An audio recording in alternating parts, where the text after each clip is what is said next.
Hey everyone, I swore to end my forbidden temptation with my mother-in-law, but no matter how many times I promise myself it'll be the last, the pull keeps dragging me back into her orbit like some invisible gravity I can't escape.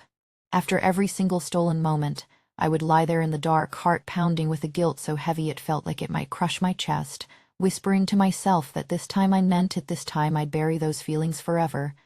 Lock them away so deep they'd never surface again, and be the decent, loyal man my wife Emily truly deserves. I'd picture her face, her trusting smile from our video calls across the ocean, and swear on everything good in my life that I was done, finished, reformed. Yet here I am, in the quiet hours when the house is still and my thoughts scream the loudest, confessing it all to you because the guilt is eating me alive from the inside, gnawing at my conscience until I can't breathe right. And I simply can't carry this secret burden alone anymore.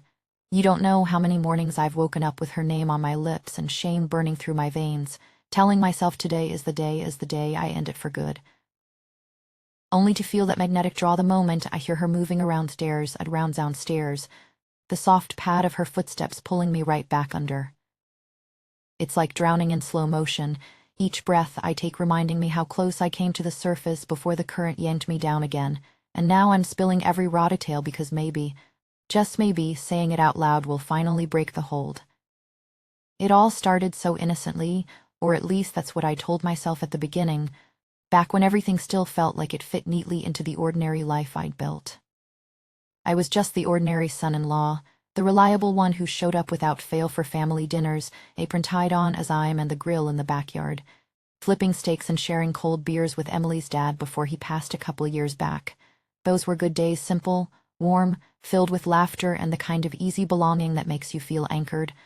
the kind where you'd catch Emily's eye across the table and know without words that this was home. Emily and I had been married for solid years by then, building something real together that felt solid as the ground under our feet.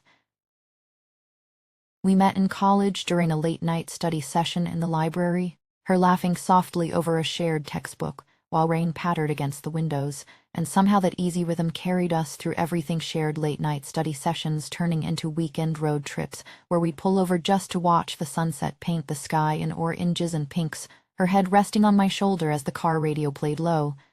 Driven in her career in ways that made me proud to stand beside her, and I loved that about her, supported her fully even when it meant long hours apart with me waiting up with takeout and her favorite blanket folded on the couch.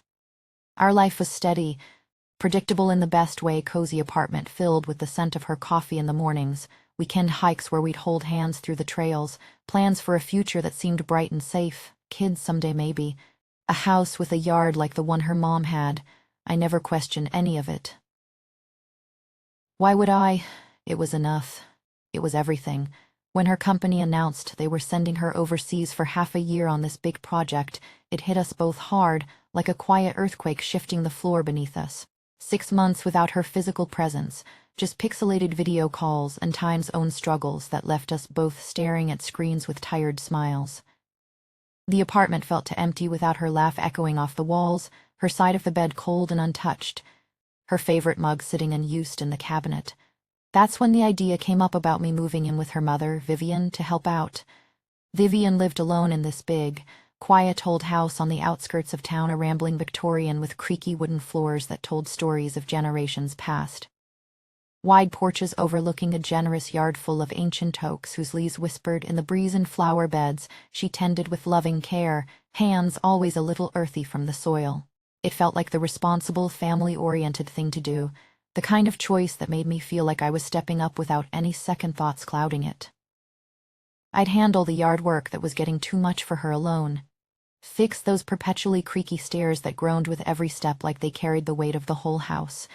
Doing what needed doing while Emily chased her dreams abroad and I held down the fort back home. I packed my bags with a sense of purpose that morning, folding shirts carefully while the sunlight streamed through our bedroom window, telling Emily on our last call how this would be good for everyone, how proud I was of her for going. She thanked me with that warm gratitude in her eyes, voice soft over the line saying how lucky she was to have a husband like me, and I felt my chest swell a little because at the time it was true, or at least I believed it was. If only she knew how those words would come back to haunt me later, twisting like a knife every time the quiet settled into deep, The drive to Vivian's the first day was uneventful. Sunlight filtering through the trees lining the road in dappled patterns that danced across the windshield, my suitcase thumping softly in the trunk like a steady heartbeat keeping time with my thoughts. I kept the radio low, humming along to old songs just to fill the silence, telling myself this move was temporary, practical, nothing more than a helpful detour. Pulling into the driveway, the house welcomed me with its familiar charm, the porch swaying gently in the breeze as if waving hello, potted plants blooming vibrantly along the steps in shades of purple and white that caught the late afternoon light just right. Vivian met me at the door, her presence as comforting as always, wearing a simple cardigan over her blouse, silver threading through her dark hair in a way that only added to the quiet grace she carried without effort. We hugged briefly, the kind of familial embrace that had happened 100 times before, arms around each other for a second, her cheek brushing mine lightly with that faint warmth of familiarity, and she led me inside, chatting lightly about how Emily was settling in overseas, the latest photos she'd sent of her new temporary apartment with its tiny balcony overlooking a foreign street. The air inside smelled of home, faint hints of baked goods from earlier that day lingering like a soft promise, polished wood from the floors she'd just cleaned, and that signature soft floral scent that always seemed to cling to Vivian's space, subtle but always there. I hauled my heavy suitcase up the stairs, each step creaking under the weight as if protesting the change in routine, the banister smooth under my palm from years of hands sliding along it. The guest room was at the end of the hall, spacious with tall windows letting in the evening light that painted the walls in warm golds, a large bed with a quilt Vivian must have laid out fresh that day, its fabric soft and inviting under my fingers as I tested it. I started unpacking methodically, hanging shirts in the closet one by one, arranging my few belongings on the nightstand, a photo of Emily and me from our honeymoon placed prominently to remind me of my vows, her smile frozen in time, looking back at me with such trust it made my throat tighten for a second. It felt right, this setup. Practical. I could already picture the days ahead, mornings spent mowing the lawn while she brought out lemonade on a tray, evenings sharing quiet dinners and stories about the family,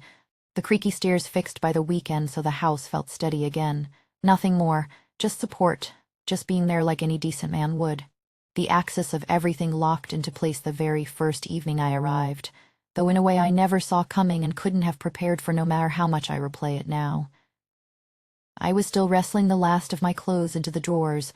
the fabric soft under my hands as I folded them with deliberate care, when I heard the soft approach of footsteps on the hallway runner, light and unhurried like they belonged there. A stack of fresh towels in her arms, their edges still slightly damp and warm from the dryer, or perhaps her own recent shower, the faint steaminess in the air suggested the latter, carrying a humidity that made the room feel suddenly closer, more enclosed. She wore this thin lavender robe that fell softly around her, the fabric light and flowing, clinging in places where the moisture from her skin or the shower had left its trace, outlining the gentle movement of her shoulders as she shifted the towels higher. Her hair was damp at the ends, dark strands curling against her neck in a way that caught the lamplight, and the scent of her, a delicate blend of vanilla and rose from her body wash, warm and enveloping like a secret carried on the air, filled the room as she moved closer to place the towels on the dresser beside me.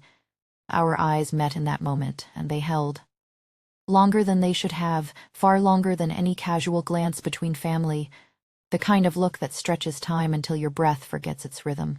Hers were a deep hazel, usually so maternal and kind, reflecting years of family gatherings and quiet advice over coffee, but in the golden lamplight of the guest room they seemed to carry something else entirely, a flicker of surprise, a spark of awareness that mirrored the sudden jolt tracing through my own body like electricity finding its path. The space between us felt charged, electric, as if the air itself had thickened with an unspoken current that made the hairs on my arms stand up, my pulse quickening in my throat as I stood there frozen, suitcase forgotten at my feet.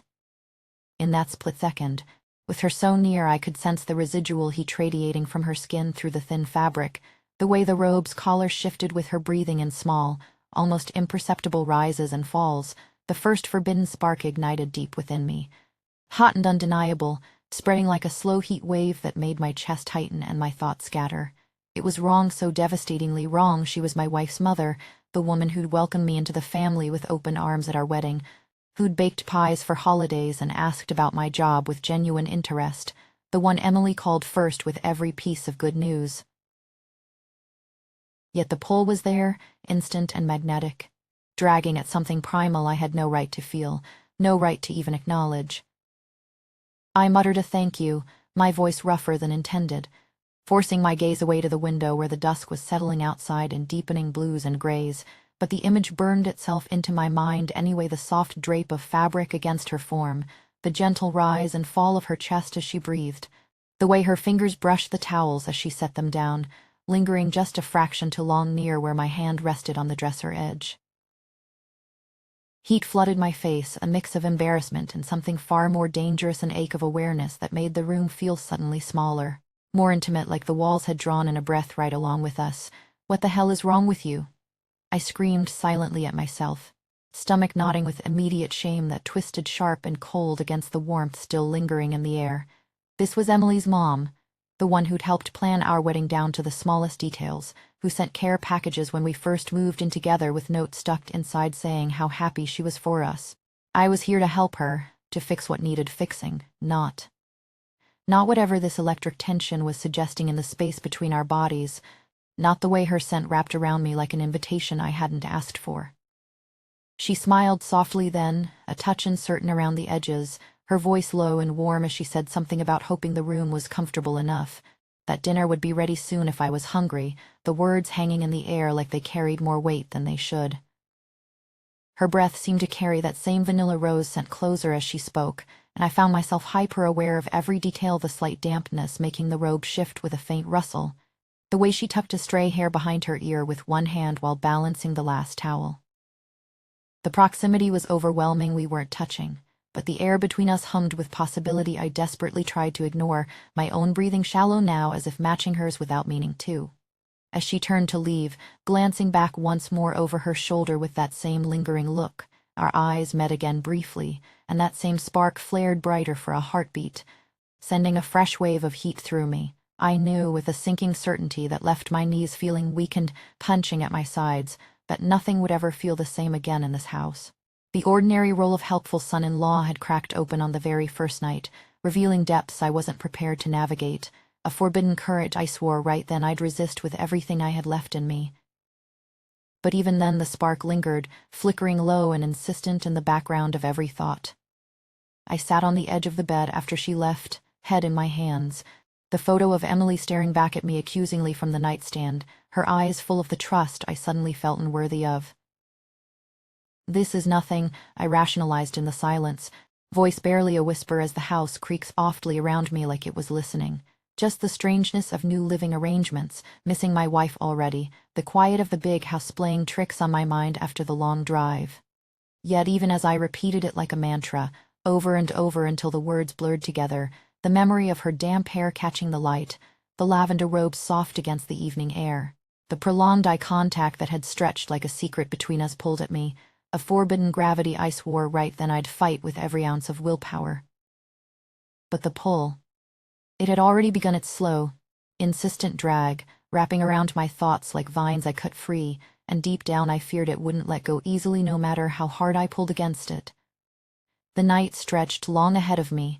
filled with restless thoughts I couldn't silence, the house around me suddenly alive with a new, dangerous intimacy I had no map for, leaving me lying awake staring at shadows on the ceiling with my heart still racing from that one split-second encounter I couldn't unsee. The morning after that restless night, I dragged myself out of bed while the sky was still painted in soft grays, determined to crush whatever that spark had been under the weight of ordinary days and family duty.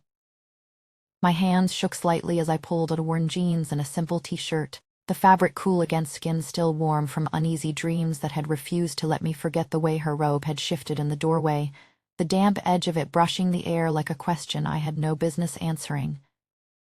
Downstairs, the kitchen glowed with early sunlight filtering through the curtains, and there was Vivian already moving about, her hair loosely pinned with a few strands escaping to catch the light like whispered secrets she didn't mean to share. She didn't turn right away, but I could see the gentle curve of her posture as she reached for the coffee pot, the soft rustle of her blouse against the quiet morning air making the room feel smaller than it was. She poured without asking, sliding the mug across the wooden table until it rested just an inch from my fingers, steam curling up between us like a breath held too long, carrying that faint vanilla rose trace that made my throat tighten. We sat across from each other, the space safe, familiar, the kind of setup that screamed nothing but helpful son-in-law checking in on his wife's mother, nothing that should have made my pulse stutter the way it did. "Emily called last night," she started, her voice low and warm, carrying that slight huskiness from sleep that wrapped around the words like an extra layer I tried not to notice. We swapped details of the video call, how the connection had flickered like bad timing in a dream, her complaints about the foreign hotel room feeling too sterile and empty, and I chuckled at the familiar way Emily huffed in frustration, the sound pulling us into something easy and shared. Her laugh soft and lingering a beat longer than the story warranted, the kind that made the morning light seem warmer on her skin. "She has that same impatient tilt to her head that you do when things don't go right," she said, her gaze holding mine across the table just a fraction too steady, the smile staying on her lips, softening the edges until I felt the first quiet wave of something brush against my chest, warm and uninvited, like gravity tugging at the edges of what I thought was solid ground. I looked down into my coffee, pretending the air hadn't thickened, the steam no longer just from the mug but from the subtle shift in how close our hands rested near the center of the table. Her fingers curled loosely around the handle as if waiting for something neither of us would name. Days blurred into a rhythm that felt reassuringly normal at first, the kind of steady routine that let me tell myself I was still the man who showed up for family, who fixed what needed fixing without crossing any lines. I'd head out to the yard after breakfast, the mower's edge and drowning out my thoughts as I pushed it in steady lines across the lawn, the scent of fresh cut grass mixing with earth and distant flowers, grounding me in the role I was supposed to play, the one where I was just helping out while Emily was gone. One afternoon, sweat tracing paths down my spine under the sun's steady gaze, Vivian appeared at the patio edge with a tall glass of iced tea. Condensation beaded along the sides, dripping slowly like tiny reminders of cool relief in the heat that had nothing to do with the weather. She called my name over the noise, and when I shut off the machine, the sudden silence amplified the sound of her footsteps approaching, soft on the grass, close enough that I could feel the shift in the air before she even spoke. She handed me the glass, our fingers nearly brushing but not quite, standing there in the warm air as we fell into easy talk about old family trips, the lake vacation coming up again, how Emily tipped the canoe and we all ended up laughing in the shallow water. Soaked to the skin, the memory light and safe between us. Her laugh mingled with mine, genuine and unforced, the kind that made the big house feel less empty for a moment, like we were just two people filling the quiet the only way we knew how. For those moments, it was just family helping family, her bringing tea while I handled the chores, nothing more than that, the kind of innocent exchange that should have kept everything steady. Yet, as she turned to go back inside, I caught the way her eyes flicked back over her shoulder, the smile fading into something thoughtful that lingered in the space she left behind, and that awareness hit me again, a confession I wasn't ready to voice even to myself, the pull already starting to feel like something alive under my skin. Evenings followed a similar pattern of careful innocence, the hours stretching out after dinner with the dishes cleared and the kitchen wiped clean, leaving us to linger at the table a little longer than usual under the soft glow of the pendant lamp. She described Emily's recent promotion at work, her hands gesturing softly as she spoke, the light casting gentle shadows across her features that made every small movement feel heavier than it should.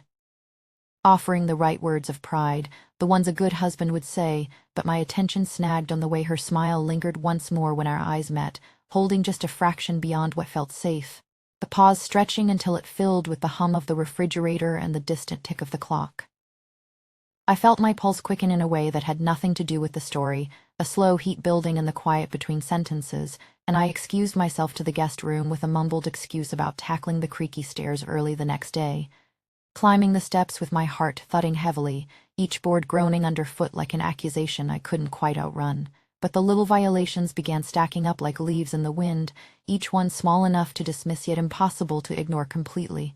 turning the air in the house into something that hummed with unspoken weight. The next morning, while I was bent over fixing a loose hinge on the back door, tools scattered at my feet like evidence of the useful role I was clinging to, Vivian brought the toolbox from the garage without being asked. Her fingers brushed mine as she passed the screwdriver, the contact warm and lingering a second too long, her skin carrying the faint heat from the mug of tea she'd been holding earlier, sending a current through me that made my breath catch in my throat as I muttered thanks. She pulled back, saying something about hoping the fix would hold this time, but her voice had a slight catch. The air in the narrow hallway suddenly feeling charged and heavy, thick enough that I could almost taste the vanilla rose on it. I tightened the screw with more force than needed, my knuckles whitening,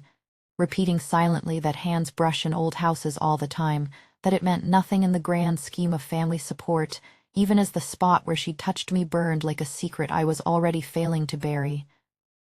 The bathroom door stood half open while the shower ran, steam drifting out into the hallway like a lazy fog that blurred the edges of everything I was trying to keep straight.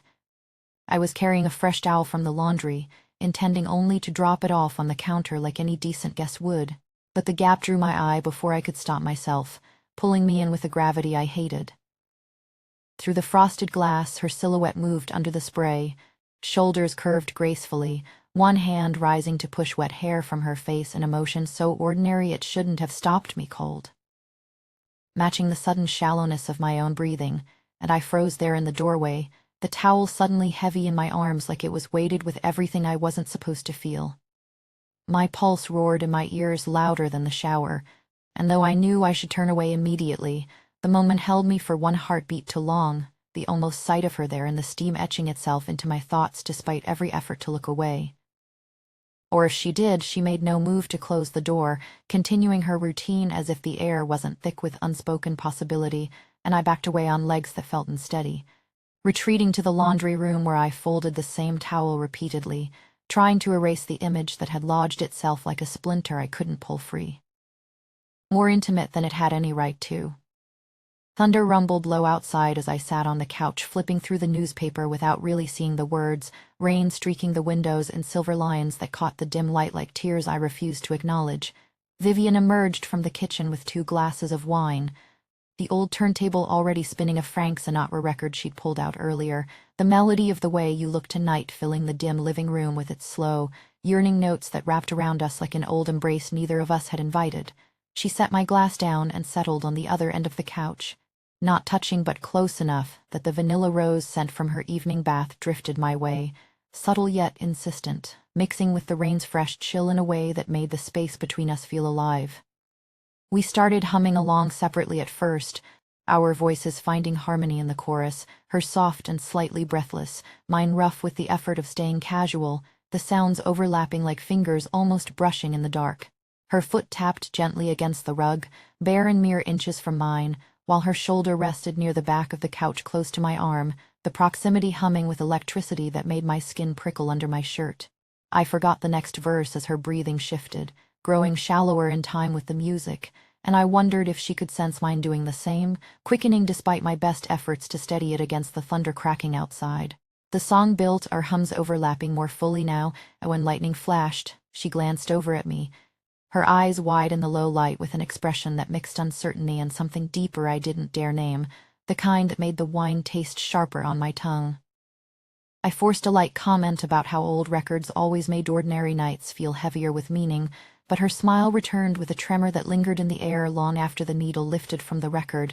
leaving only the rain and our shared silence, thick enough to drown in if I let myself. Inside my head, the battle raged without pause after moments like that, a constant war that left me exhausted and raw by the time the house grew dark. Standing at the bathroom mirror the following morning, razor in hand, I stared at my reflection and muttered the words like a prayer or a curse, the blade scraping against my jaw with a sting that felt deserved. "She's your wife's mother. What kind of man even lets thoughts like this creep in?" The Nick appeared, a tiny bead of red blooming, and I welcomed the sharp reminder as shame knotted tight in my stomach, Emily's photo on the shelf smiling back at me full of trust from across the miles. I whispered silent apologies into the steam-fogged glass,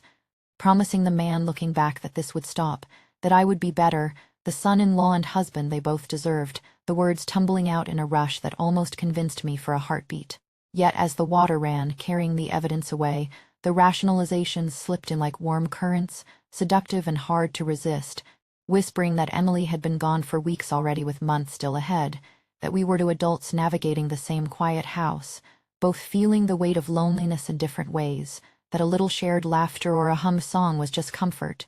Harmless, really. No one needed to know about these stray feelings that didn't mean anything more than the rain outside. Desire had a way of winning those small, private skirmishes, though, creeping back in the quiet hours when I least expected it, turning every ordinary task into a minefield of almost s. Later that day, carrying groceries from the car, her hand reached to steady a bag at the exact moment mine did, sending a rush of heat up my arm that lingered far too long, her fingers warm through the thin plastic, pulling away only when the bag threatened to slip. I nearly dropped the items, her soft laugh wrapping around me tighter than any strap, the sound low and easy in the driveway sunlight that suddenly felt too bright on my face. By nightfall, pacing the guest room carpet until the boards creaked in protest, I tried convincing myself the pull was only the isolation, the storm, the way her perfume seemed to cling to the furniture hours after she'd left the room. A phantom presence that made the air feel heavier, sweeter, impossible to escape. But the moral voice grew louder with each passing day, echoing through the dark hours as I lay listening to the house's creaks and sighs that now sounded too intimate, too much like shared breathing in the night, leaving me sick with ambivalence that twisted like a slow blade in my chest, shame and hunger battling until I couldn't tell which was winning or if either ever would. It all came to a sharper point one morning when I entered the kitchen to find a single rose from the garden lying on the counter, its petals still glistening with dew, and a small slip of paper tucked beneath bearing my name in her careful handwriting, the ink looping softly like an invitation I hadn't turned. My fingers hovered over it, trembling with the nearness, the delicate scent rising to meet me like an unspoken confession I wasn't prepared to acknowledge, and the walls I'd tried to rebuild felt thinner than ever, the rationalizations crumbling faster than I could reinforce them. I knew deep in that moment that the craving was no longer just visiting, it was rewriting every corner of this house, drawing me toward edges I had sworn on everything sacred I would never cross, the pull dragging me back even as I stood there frozen, heart hammering with the terrible certainty that fighting it was starting to feel like the real lie. The night the thunderstorm rattled the windows like judgment itself. The wine had already done its quiet work on both of us, loosening every careful inch of space we had tried so hard to maintain until the air in the kitchen felt thick enough to taste, heavy with the scent of rain and something far more dangerous, leaving me frozen in the moment where everything could still be turned back if only I had the strength. I should have backed away then, should have laughed it off as nothing more than the storm playing tricks onto lonely people sharing the same quiet house, the kind of family helping family that I had signed up for when I moved in to watch over things while Emily was gone. But her eyes held mine a beat too long, her breath shallow and warm against my collar, and the rational voice that had been my constant companion for weeks simply stopped, drowned out by the thunder and the ache that had been building since the rose on the counter that afternoon. Our mouths met in a rush that felt like the sky splitting open above us, the taste of wine and every swallowed almost flooding through me until the room tilted and the world narrowed to the heat of her body so near mine, the way her presence filled the space with an electricity that made my skin tingle under the thin layers of clothing. Her hands found my shoulders, mine the curve of her back through the thin fabric, bodies pressed close enough that the space between us became its own weather, raging hotter than anything the thunder could manage outside. All proximity and shared breath and the trembling knowledge that we were crossing into forbidden territory together. The last boundary didn't shatter with noise or drama, it simply dissolved, leaving nothing but the dizzying certainty that I had crossed into territory that would mark me forever. No way back, no way back. No way to pretend this was still innocent family duty or helpful son-in-law chores. The no-return point seared straight into my soul while lightning flashed across the windows, drowning out the part of me that still wanted to be the man Emily married, the husband who had promised to keep things simple and safe no matter how long she was gone. When we finally stepped apart, the kitchen light felt too bright, exposing the flush on her cheeks and the conflict already twisting in my own chest. But the memory of her warmth stayed on my skin like the storm's electricity lingering in the air, impossible to brush away. I spent the rest of that night in the guest room staring at the ceiling, the rain easing into a steady patter against the roof while inside me the war raged fiercer than ever, shame knotting tight in my stomach as Emily's face kept flashing behind my eyes like a photograph I cowled and put down. The scent of vanilla rose still clinging to my shirt, making sleep impossible, and the rationalizations slipped back in like warm currents whispering that we were just two adults navigating the same empty house, that no one ever had to know about this one slip in the middle of all the loneliness that had settled over us both. The days that followed slipped into a secret rhythm that felt dangerously close to belonging, each stolen moment building on the last until the forbidden started to feel like the only real thing left in the house, the air itself conspiring to keep us close. Dawn in the laundry room became our unspoken ritual, steam rising from the fresh towels and soft clouds that turned the small space into something hazy and intimate, the kind of cocoon where the outside world faded to nothing. I offered to help without thinking, stepping in beside her as she sorted the linens, our fingers brushing over the warm fabric in ways that lingered far longer than necessary. The heat from the dryer wrapping around us like an accomplice that knew exactly what it was doing. Her breath was warm against my neck when she turned, the proximity pulling us closer until the space between us vanished in a shared closeness that tasted of morning light and the shame I tried so hard to push down, bodies drawn near enough that every shared breath felt like a confession neither of us could speak aloud. We pulled apart eventually, the steam still swirling, and I left the room with my heart hammering, telling myself again that this had to be the last time,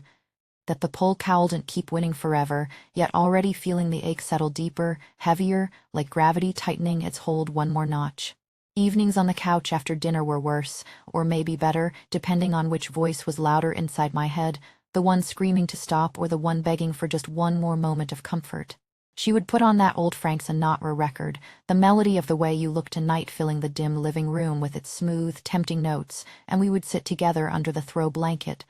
legs brushing under the fabric at first by accident, then deliberately, the contact sending slow waves of heat through me that I couldn't deny no matter how hard I tried. Our bodies shifting closer on the cushions until we were tangled in a way that made every breath feel charged and heavy, the music covering the soft sounds of our closeness while the tension coiled tighter and tighter, her head resting near my shoulder, the warmth of her presence wrapping around me like the blanket itself. It started to feel dangerously like belonging, this secret rhythm of stolen hours and shared silences, the pull growing heavier each time until the house itself seemed to conspire with us, creaking in ways that hid our moments and kept the outside world at bay. Every sigh of the old floors sounding too much like shared breathing in the night. Yet beneath the surface the ambivalence never fully left, whispering doubts during the daylight hours when I was alone with my thoughts, questioning how long this fragile normalcy could last before the cracks became too wide to ignore, before the weight of what we had become pressed down so hard it broke us both. The repetition wove itself into the fabric of our days, making the impossible seem routine, the boundary we had crossed feeling less like a betrayal and more like a necessary escape from the loneliness Emily's long absence had left behind for both of us, a quiet hunger neither of us had admitted out loud until now. Then one night after the rhythm had carried us to another quiet surrender on the couch, her voice broke soft against my neck with a single whispered word. Emily, the knife of guilt twisted so deep I forgot how to breathe, the fragile normalcy fracturing right there in the dim light as the name hung between us like an accusation from the life we were both pretending didn't exist, the one I had sworn to protect from across the ocean. The repetition that had started to feel like comfort suddenly tasted like ash in my mouth, the new boundary state cracking under the weight of that one word, reminding me in the cruelest way that this wasn't our world to claim, that it belonged to someone else, to the family I was supposed to protect instead of quietly dismantling piece by piece with every stolen breath and every lingering touch. Now I'm staring at the wreckage in the cold hours before dawn, and I can't pretend anymore that this thing can continue without destroying everything I once believed I stood for. It's unsustainable, poisoning the marriage I swore to honor from across the ocean, eating away at my self-respect until the man I see in the mirror each morning feels like a stranger wearing my face, eyes hollow with the shame I can't outrun. Every time I swear I'll end at packing my bag in secret, locking the guest room door, focusing only on the yard work and the creaky stairs like the responsible son-in-law I was meant to be. Her perfume catches on a draft in the hallway, or that same Sinatra melody drifts up from the kitchen, and the pull drags me straight back before I can even turn away, the gravity of her nearness stronger than any promise I make to myself in the dark. The confrontation is brutal, relentless, leaving me sick with the truth that I'm destroying the life I built while chasing something I was never supposed to touch, the hunger and the shame locked in a war that has no winner, only deeper ruin spreading through every corner of this house and every corner of me. I've tried so many times already, the attempts stacking up like the micro-violations that started all of this, each one leaving me more exhausted and more certain I was losing the fight. Yesterday I made it as far as the front door with my suitcase in hand, telling myself the errand in town would give me the space I needed to breathe again, to remember who I was before the storm and the wine and the way her breath felt against my collar, but the faint trace of vanilla rose on the air stopped me cold. The memory of her warmth pulling me back inside before I could even turn the knob, my hand trembling on the handle like it belonged to someone else. Last week I avoided the laundry room entirely, bussying myself with the garden until my hands were raw from the work. The dirt under my nails, a small penance I hoped would ground me, yet by evening the couch and the record called to me anyway, the legs brushing under the throw feeling inevitable, the tangled closeness winning out once more while the internal voice screamed that I was only making everything worse, that each surrender carved the guilt deeper into my bones. The rationalizations that used to soothe me now ring hollow, replaced by a constant take of ambivalence that follows me through every task, every ordinary conversation that stays on the surface while the undercurrent threatens to pull me under completely, leaving me gasping for air I no longer deserve. The house itself feels different now, every creak inside carrying the echo of what we've done, every room holding the phantom warmth of her nearness that makes the air heavier. Sweeter, impossible to escape no matter how many windows I throw open to let the outside in. I pace the guest room floor at night, the boards protesting under my weight the same way my conscience protests inside my chest, telling myself that self-preservation is the only choice left, that walking away is the only way to salvage what remains of my soul, and the marriage hanging by a thread across the miles, yet the pull is gravity itself, strong and inescapable. The memory of her warmth and the way her breath felt against my skin, a constant siren, song that overrides the screams of reason no matter how loud they get. It's unsustainable because it isn't just about the moments anymore, it's about the way my thoughts circle back to her even when I'm trying to focus on Emily's latest message, the guilt twisting like the storm that started it all, never fully passing, only waiting for the next quiet hour to break again and remind me how far I have fallen. And right now, as the first hints of morning light start to creep through the curtains and my heart hammers against my ribs in the pre-dawn quiet, the faint notes of that old Sinatra record begin floating up from downstairs, the melody winding its way through the house like a thread connecting me to her despite the closed door and the promises I made to myself only hours ago. Her voice follows, soft and carrying up the stairs, asking if I want to come down for one last glass before the next storm rolls in, the words hanging in the air with an innocence that belies the electricity they carry straight to the center of my chest, warm and insistent like the cashmere from that first night. I feel the pull wrapping around me again, my body already moving toward the door almost against my will as the last sane part of me whispers desperately that this time it has to be different, that I have to end it before there's nothing left to save, but the gravity is winning, dragging me back toward the edge once more, the tension coiling tighter with the terrible knowledge that one more step could be the one that breaks everything beyond any hope of repair. My hand froze on the banister, the wood still warm from how tightly I had gripped it moments ago. The warmth seemed to pulse under my palm like a living thing, carrying the echo of every hesitant grip I had made in this house over the past weeks, every time I had paused before stepping into another room where she might be waiting. Her voice floated up again, softer this time, carrying that gentle question about one last glass before the rain really hit. The words drifted through the stairwell with the same quiet certainty they always had, the kind that made ordinary invitations feel like threads pulling at the edges of my control. I couldn't pretend anymore. The layers of duty and family obligation I had wrapped around myself had worn threadbare, leaving only the wrought roof exposed and the dim light filtering up from below. The choice hit me full force right there on the stairs, slamming into my chest with the suddenness of a door swinging shut behind you. No way to unmake the step you just took. Keep feeding this fire, and watch it burn my entire world to ash. I could already see the slow unraveling it would cause, the way every shared silence would stretch longer until it snapped the fragile thread connecting me to the life I had promised Emily, the way the quiet comfort we had stolen would eventually leave nothing but scorched ground where trust used to stand, or choose self-preservation, and try to salvage what's left of my soul and my marriage. No middle ground left. The alternative sat there cold and clear, the image of an empty suitcase by the front door, the taxi lights cutting through the rain, the long drive to an apartment that would feel even emptier than this house ever had. My knees felt weak under the weight of it. The banister became the only steady thing left, its smooth curve pressing into my fingers as if the house itself were trying to hold me in place while the storm outside rattled the windows in protest. She was Emily's mother,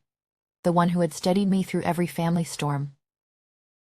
The one whose quiet strength had made this house feel like home when my wife's absence carved everything hollow. Her voice on the phone with Emily had always been warm and steady, full of the kind of love that made me feel included, safe, part of something bigger than myself, and now that same voice was the one calling me down into a choice that threatened to shatter all of it.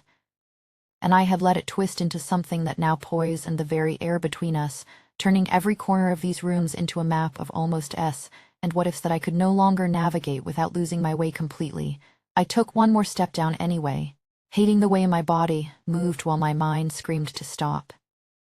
The step creaks softly under my weight, the sound small and ordinary yet loud enough in my ears to feel like a confession all on its own. The scent of vanilla and rain met me halfway, wrapping around my chest like an old promise I knew I had to break. The vanilla rose soft and sweet through the damp air drifting in from the cracked window, mingling with the clean, sharp bite of the storm outside until the combination made my throat tighten with a hunger I refused to name. My breath shortened, shallow, uneven. The same way it always did when her nearness filled the space between us without a single touch, as if my lungs had learned a new rhythm in her presence, one that ignored every command I tried to give them. This is it, I told myself. The final line in the sand. No more telling myself we were just two lonely people sharing a house. No more letting the quiet evenings blur the truth into something softer, more forgivable than the damage it was doing. I was destroying the life I had sworn to protect. Chipping away at my own reflection until the man staring back felt like a stranger, someone whose eyes held secrets he could no longer meet in the mirror each morning without flinching. The ache bloomed deeper then. A slow, heavy throb that had nothing to do with pleasure and everything to do with the terrible knowing that walking away would leave its own scar. An emptiness I could already feel yawning open, waiting to swallow the what-ifs I would carry forever, the ones that would wake me in the middle of the night years from now with questions I would never be able to answer. I whispered the words aloud in the stairwell, voice cracking like thin ice. I have to end this. Tonight. The sound of my own voice surprised me, small and uncertain against the steady drum of the rain, as if the house were listening and judging every syllable. Yet even as the promise left my lips, my feet kept descending, one treacherous step at a time. The war inside me split wider than ever, one half clawing for the door and the cool night air that might finally clear my head, the other half already reaching toward the warmth waiting below, the familiar pull that had become as natural as breathing. I was so ashamed, so brutally aware of how small and selfish I had become, yet the pull refused to loosen its grip, holding me suspended between the man I wanted to be and the man I kept proving myself to be. The storm outside pressed closer, the wind shoving against the glass as if trying to force its way in and scatter the last of my resolve. I thought about how many times I had stood in this same spot, telling myself the next day would be different, the next evening would stay on the safe side of the line we had already crossed so many times. The rational voice that used to sound so clear now felt distant, drowned out by the memory of how her laugh could fill the kitchen and make the loneliness recede for a while, only to return sharper than before when the silence settled again. Do you think I'm doing the right thing by forcing myself to end it? The question sits heavy on my tongue because I have carried this alone for too long, the guilt folding in on itself until it feels like it might crush me if I don't set it down somewhere. By standing here at the edge, trying to choose the harder road when every cell in me is still leaning the other way, the body remembering the way the air would change when she stepped close, the mind knowing the cost but unable to stop calculating it over and over. The rain lashes the windows now, loud enough to drown out the last notes of that record, but not loud enough to silence the question I keep asking myself in the dark, the one that circles back no matter how many times I try to shut the door on it. I reached the bottom of the stairs and the living room opened up like a stage waiting for the final scene, the lamp casting long shadows across the floor where we had sat so many evenings, the throw blanket still draped over the arm of the couch like an invitation I had to refuse. She turned toward me, the cardigan slipping slightly on one shoulder, and for a moment neither of us spoke, the proximity doing all the talking in the way our eyes met and held a second longer than they should. The warmth from the room wrapped around me, the scent of vanilla stronger now, the rain a steady roar that made the quiet between us feel even more intimate. I tried to form the words again, the ones that would end it cleanly, but they stuck like the rain on the glass, refusing to fall. The internal war raged on, louder than the storm, one side screaming that this was the moment to turn around and walk out into the night, the other side whispering that one more conversation wouldn't hurt, that the pull had always been stronger than any promise I made to myself in the dark. The night I tried to walk away is still raw in my memory, the details clinging like the damp hair after the rain passes. I had packed the bag in secret earlier that evening, the zipper closing with a sound that felt final, the keys heavy in my pocket as I stood at the door with my hand on the knob. But then the melody started drifting up from the living room, soft and familiar, and her voice followed, asking if I would come down for just a moment to say a proper goodbye before the next storm rolled in. The pull dragged me back before I could even turn the knob, my feet moving toward the sound despite every command I gave them to stop. We ended up in the living room again, the record spinning slowly, the wine poured into 2 glasses that sat on the low table like silent witnesses. But the air thickened anyway, the proximity growing until our shoulders nearly brushed when she reached for her glass. The almost moment stretched between us, her breath warm in the small space, the tension coiling tighter with every second neither of us moved away, until I forced myself to stand and step back, the effort leaving me trembling in a way that had nothing to do with the cold draft from the window. It was devastating how easily the pull won even then, how the gravity of her nearness could override the resolve I had built all day, leaving me standing in the doorway with my bag still waiting upstairs, and the knowledge that the line I thought I had drawn had already been smudged beyond recognition. The ache of that night sits with me still, the bittersweet knowing that I almost made it to the door, almost stepped out into the rain and the freedom it promised, yet the longing pulled me back one last time into the circle we had created together. Because even as I swear this is the end, I already feel myself slipping again, belonging a quiet hum beneath my ribs that refuses to quiet, leaving me wondering if some temptations are simply the ghosts we learn to live with. Never gone, only waiting for the next breath to call us home. The rain has eased now, but the house still feels full of it, the air damp and heavy with everything left unsaid. The front door only a few steps away, and the choice remains suspended like the last drop clinging to the window pane. Self-preservation whispers that I should go, that the salvageable pieces of my marriage and my soul are worth the emptiness that will follow. But the pull hums on, soft and insistent, reminding me how easily the warmth of that living room could erase the cold certainty of leaving. I keep replaying the night in fragments, the way the record needle lifted at the end of the song and left only the sound of rain and our breathing, the way her eyes held mine across the room with a question neither of us voiced. The shame and the craving braided so tightly that pulling one thread tightens the other. Every rational thought I try to hold on to dissolves when I remember the way the space between us could feel both safe and electric at the same time, the forbidden framing making every ordinary gesture feel charged with meaning I was never supposed to notice. Do you think I'm doing the right thing by forcing myself to end it? I ask because the confession itself feels like one more step down the stairs, one more surrender to the need to be seen in my brokennesses, to hear if anyone else has stood in this exact spot and managed to walk away without looking back. The question lingers in the quiet between the raindrops, the same way her voice lingers in the kitchen even when she isn't speaking, the same way the melody from that old record still plays somewhere inside my chest long after the needle has stopped. The house creaks softly around me as if settling into its own decision, the walls holding the memory of every conversation and every almost touch that led us here. I know the right choice is waiting in the front hall, the door handle cool under my fingers if I can just make myself reach for it, but the pull drags at me with the same quiet insistence it always has, the gravity of what we became stronger than any vow I ever made across an ocean to the woman I still love. The bittersweet acceptance settles in my bones now, the understanding that some lines once crossed leave marks that don't fade, that the scar of leaving might take just as much as the guilt of staying. And still the longing hums on, a low note beneath everything, the ghost of vanilla and rain and the way her breath would catch in the space between words. I wonder if this is how it ends, not with a clean break or a dramatic exit, but with me standing here in the hallway, hand hovering near the door, the pull refusing to release its hold even as ice where one last time that this time it will be different. The what if remains, haunting and soft, the kind of question that will follow me into the next quiet evening, into the next storm, into the rest of the life I am trying so hard to save from myself. The rain has almost stopped now, the world outside growing still, but inside the house the tension lingers like the last note of a song that refuses to end. I feel myself slipping again, the edge so close I can taste it, the unresolved ache settling deep where no promise can reach.